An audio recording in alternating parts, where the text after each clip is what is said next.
So R.I.P. to Roland A. Doobie, Ronnie Lee Smith. Born out of Gallatin County, in the same county that I was actually from. It was amazing that anybody like Ronnie Smith even came out of Gallatin County. I was tickled to death that anybody like him was even, you know, formed or made or constructed. So Ronnie Smith, he had run for sheriff several times in Gallatin County, Kentucky. He was a big proponent of legalization of marijuana, specifically for hemp oil to cure cancer and narcolepsy and to cure seizures and just a whole host of things. He ran for sheriff several times. I remember he used to have like Thor. He would ride around. I remember people telling stories about him riding around. I've seen pictures with the big Vikings helmet on a motorcycle. So driving around Gallatin County with a big, Vikings helmet. When he ran for sheriff, I also remember that he had kicked the door down because he was saving his friend who they were imprisoning. They was actually at St. Elizabeth or St. Luke. They was actually holding her against her will, and so he went in and was like, "We're her family, and we're gonna take her home, and what you gonna do about it?"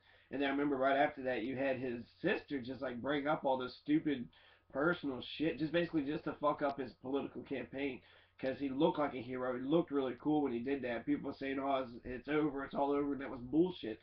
He had a 1 in a million chance of winning the sheriff's race.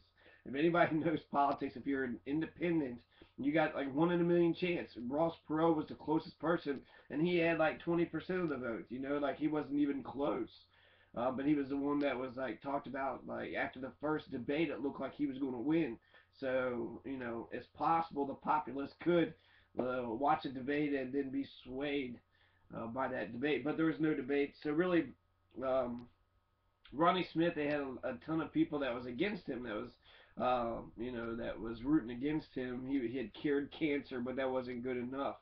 Just recently here in Frankfurt, you had the cannabis oil is now legalized unless Steve Brashear, which is possible that he won't sign the thing, so he'll veto it and it'll go back to both houses, and then they got to get a supermajority. But the doctors at two Kentucky research hospitals at U of L and at UK, they can get a prescription from a doctor in order to get cannabidiol. Okay, so cannabidiol, which is cannabis oil. So what a tribute to Ronnie Smith the day he dies, right? It's on Thursday, so I don't know how long it takes to sign a fucking document. Brashear was good when it came to Common Core. He was good when it came to Obamacare. He's shitty when it comes to gay rights, and he looks like he's going to be shitty when it comes to, the legalization of medicine. And that's such. I remember Chelsea Clinton. Someone had passed a tweet along about her saying that if you're gonna have a life-saving, cure, it's got to be a legal life-saving cure.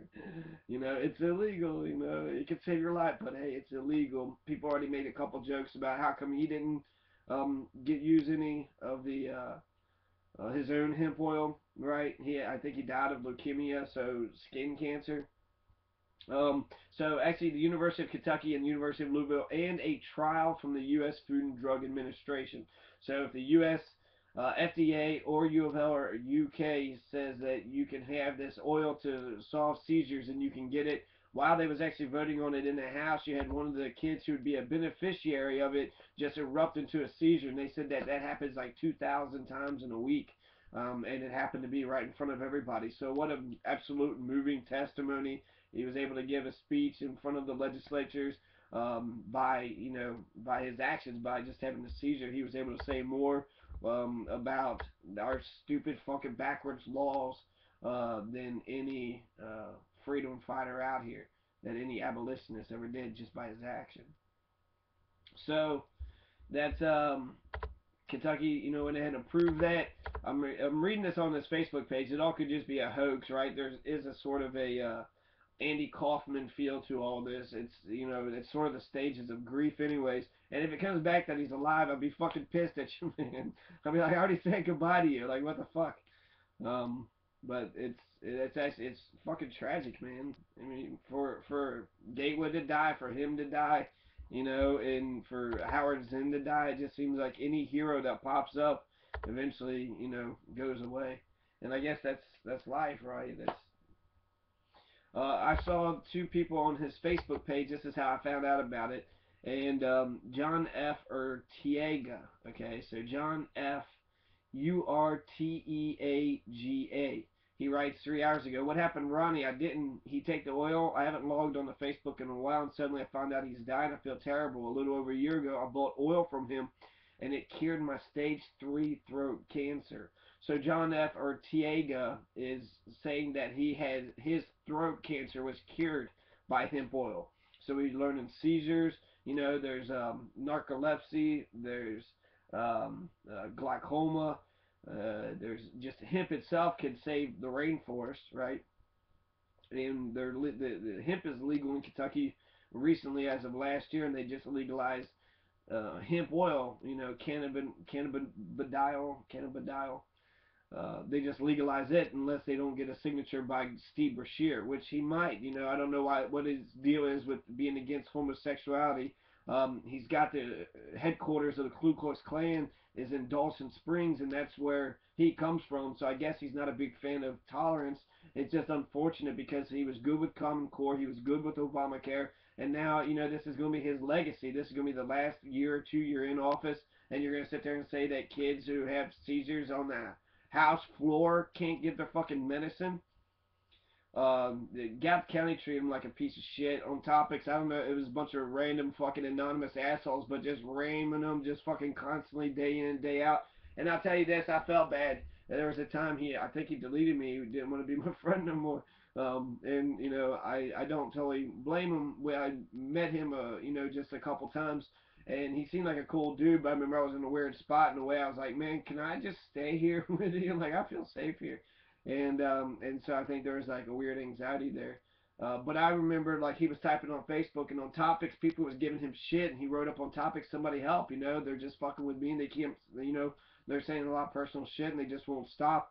And I remember like basically like just closing my mind out of it and watching TV and not doing anything about it, and I felt bad. You know, I felt bad, but that's sort of the big difference between me and all these assholes.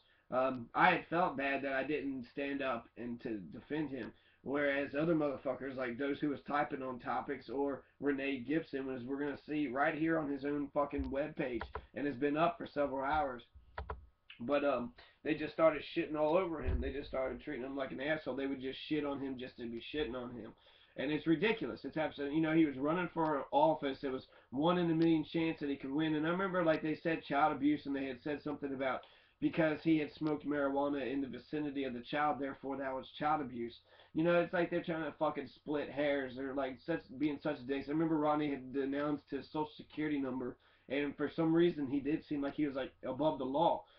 He had renounced his social security number, went through like the legal processes to get that done, and then he was able to smoke pot for a really long time. Like everybody knew that he did it, and he never got arrested for it until recently. You had the jailer. I remember the video of him getting in the cop car, and the jailer of Gallatin County, Jerry Webb, was like like laughing because Hargis Davis was like, huh, you got arrested, huh, huh. And you know, and it was just such bullshit because now, I mean, like even now you got like the general store, all the fucking. It was supposed to be a wet vote, right? Well, why? Because it was a fucking racist vote because they didn't want the Indian brown skin owners of the general store having liquor license. But unfortunately, that fucks with your liquor license now, doesn't it?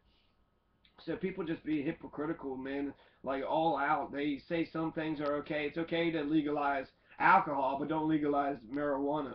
Don't legalize cannabidiol, right? The hemp oil or hemp itself. Even hemp itself, you could smoke a whole acre of hemp and it wouldn't help anybody. But people are so paranoid about change or about a new idea. Just the idea that Ronnie was running for office was enough to scare the shit out of everybody to where they felt like they had to get involved politically and be a total dick. I was able to get signatures for him to get on the ballot, so I was happy about that. But there are some people that was just against it. You don't think he had a right to run? Like, fuck you. He's an American. He was born in Gallatin County. He had a right to run for office. Um, I wanted to mention these two other things here. Just, and I know it's in the middle, but the Groundhog's Day. Like, the groundhog doesn't have a Doppler radar. He doesn't read the Farmer's Almanac. The groundhog doesn't know shit. He doesn't know what he's talking about. Fuck the groundhog, okay? I don't understand why you Americans follow your goddamn groundhogs. You're like lemmings. You just fucking follow the groundhog over the edge, and then that's it. That's all she wrote. Gap County has a problem with actually young males or young adults being kept alive, right? Kids are getting shot, right, in Gap County, but you got Eric Stahl, who shot himself, Taylor Fisher, who was caught in the river just floating down the stream. I remember his mother would call the police on Taylor, right, because that's what you're supposed to do, is oppress your kids and treat them like shit and send them to jail. And then one day when they're by the creek or by the river, they don't know how to swim. They go in too far, and that's all she wrote. So there's also that one guy that committed suicide. His wife was just shitty to him. What was his name? He had a weird last name. It was kind of a hard, it was sucky. It would suck to have the last name that he had. Liebig, David Liebig, and she just wouldn't say that she loved him, right? So pop pop, now he's fucking dead. John Booth killed himself because of his father. Mia Knotts killed herself because of lack of attention from the adults in her life, plus because of her connection to John Booth. Chris Kendon wanted to join in the fun. I do remember, I do have endless pity and sympathy for him, but I do remember him being a bully and being a dick to me, and I'm not for sure exactly why. I never did anything to him. Spring, it's going to be Albert Einstein days. So the spring equinox is or March 21st. The summer days are going to be Che Guevara days, just to sort of conclude what I've been talking about for the last couple of days. June 21st, that's Che Guevara Day, so the end of June. Up until the 4th of July, then we're going to take back the 4th of July. That's June 21st. That's when the summer solstice happens. For the fall equinox, we're going to have African Humanity Day, September 22nd, and then for the winter, we're going to have Simon Gertie Days, December 21st to 22nd. So we're going to take back the holidays, right? Where it's our holiday. I want to, let's see, finish out this man. He said that he had stage 3 throat cancer. So John F. Urtiega said this, okay? They said, please let me know. And then Nina Cooper Emerson says, oh, just inbox me. So it seems like it's a big hoax. There's a big secret, but so far more people are posting shit on his page, which is fucked up, actually, to write on his page after he's dead. You know, if he was alive, like, why wouldn't you say, hey, man, I liked you. I liked what you did, you know. But now that he's dead, people, it's like the public perception is more important than the actual reality. Jeff Waters, sad night, Roland Doobie, you saved my life. So another person saying that he saved his life, Jeff Waters. I've lost a great friend. Take your wings and fly them. You've done good, son. Tell Jack Harrow that you passed the torch. So, and then this one lady, she just posted a fucking Sarah Palin video. So that's awesome. I'm sure he's big into Sarah Palin. He would be all happy about that. There's this argument. Actually, this argument just sort of pissed me off, and I probably won't get to yeah, actually I will. Fuck it. Why not do two 15-minute posts? Because there's a song I want to play too that he had actually had sang that really kind of touched me. But there's Renee Gibson. Okay, she goes, Ronnie's son just tried to call and talk to him. The guy there put the phone to Ronnie's ear, but Tink took it from him and wouldn't let TJ talk to his dad. So Thor Jr. Is that what TJ means? Thor is his son's name. I remember that being part of the entire sort of debate. David Michael Tanky liked it. That's not right. Thor needs to hear that things are all right. Brian McCullough Tink, you think you know Ronnie Doobie so well, but you stand in the way of the very thing he fought his life's mission for. So that's, I don't know exactly. See, he fought to legalize pot, for get the custody of his son back, let them come and make peace, redemption, gloriously love each other, for God's sake, right? The gods, just look at what was in mailbox to Renee Gibson, Thor's twin sister. Tell him his sister Renee loves him, but was told she could not come back to see him by his roommate. Well, you was an asshole his whole fucking life. Renee, you fucked up his sheriff's fucking race. You've been an asshole, you've been an oppressor, you've been in his face, you've been giving him hell his whole life, and you know he's a good fucking person. You know he's a good person, but you don't give a shit. You want to be able to manipulate and control him. It did say later on something about her spending her money or some shit.